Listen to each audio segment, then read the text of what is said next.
Kia ora koutou, haere mai, welcome to Aotearoa Christchurch. We're here at the freight terminal with Ian, a locomotive engineer in LE. He drives trains. Ian, trains have been around New Zealand for over 150 years now, haven't they? Yes, that's correct, yes, and they've actually opened up the whole of New Zealand, most of the countryside since then. There's a lot of townships that are actually dedicated to the railways.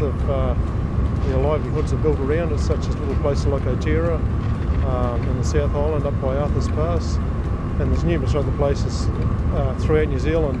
If the railways hadn't been there, there wouldn't be a township.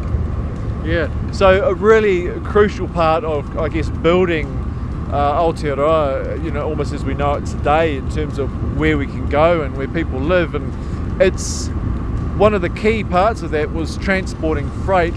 What other things are trains used for around New Zealand? Well, back when they first started, it wasn't any freight. It was livestock used to be carted, even parcels. They had all the postal system was carted there, so it was also a community service for taking people on holidays. Because back then, back in the 1800s, there wasn't many cars around, so it was either horse and cart, or they didn't have aeroplanes, so it was just a train.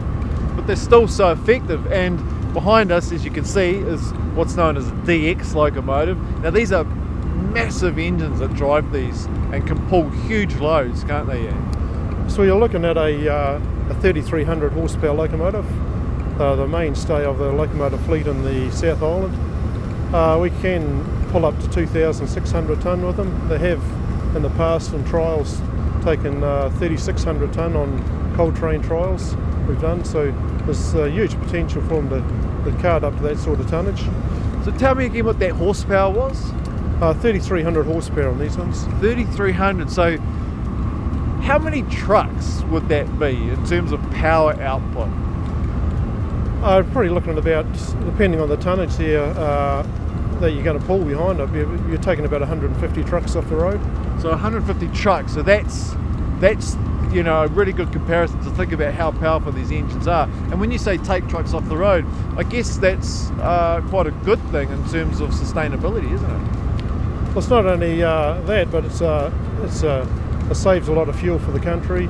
It cuts down the carbon emissions throughout the country as well, and it's also taking those heavy vehicles off the road to allow safer roads for other people to use.